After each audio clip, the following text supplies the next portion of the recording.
Hey there, I'm Ella from Spline. Let's learn how to create this interactive experience using a simple cube, and it's gonna take us less than 5 minutes. Let's get started. First, let's create our cube.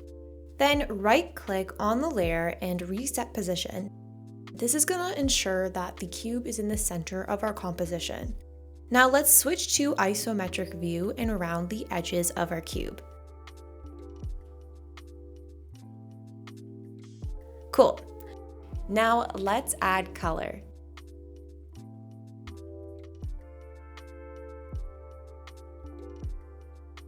In the first state, I want to use this matte cap and adjust the blending mode to overlay, so it blends a little better with the background.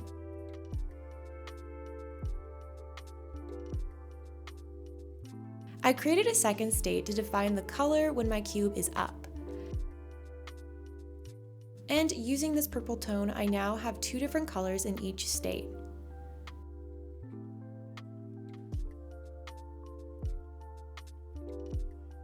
For the second one here, I'm going to add this matte cap, adjust it in overlay, and then adjust the opacity of it here to 0%. And you can adjust the opacity of the matte caps in each state so only the purple shines through. Now, to blend them more in the background, let's add a depth layer. The depth layer is a 3D gradient that we can move in the 3D space. So use the handles here to move the gradient where you want it to land on the cube. Change the blend mode to multiply so we still get that beautiful purple color underneath. Now let's change the opacity of the white color to 0%. It's time to create our interaction. In the second state, let's move this cube up a little bit like this. Now we have a different position in each color. Let's add a new event, and here we can select mouse hover. Here I'm going to click on transition, adjust my states, and let's see how it goes.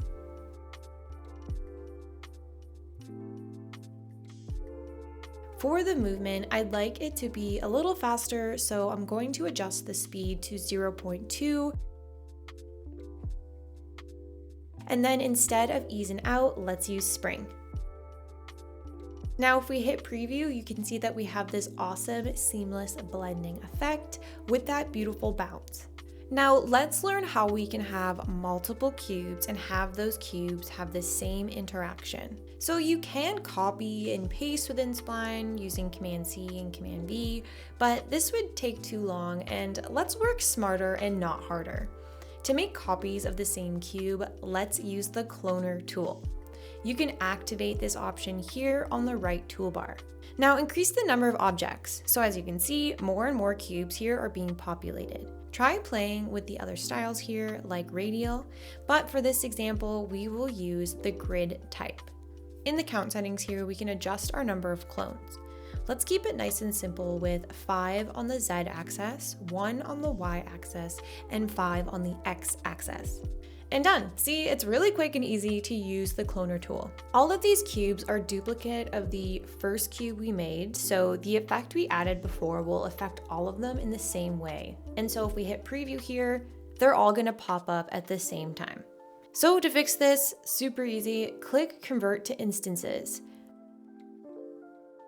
As you can see, by converting our clone to instances, the interaction now affects each cube individually. This is something very easy and impactful that you can create in Spline.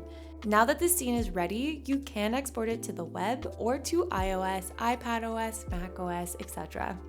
Make sure to check out the Spline community for more examples like this and more inspiration. Also, the design from today is linked in the description below. See you in the next one. Bye.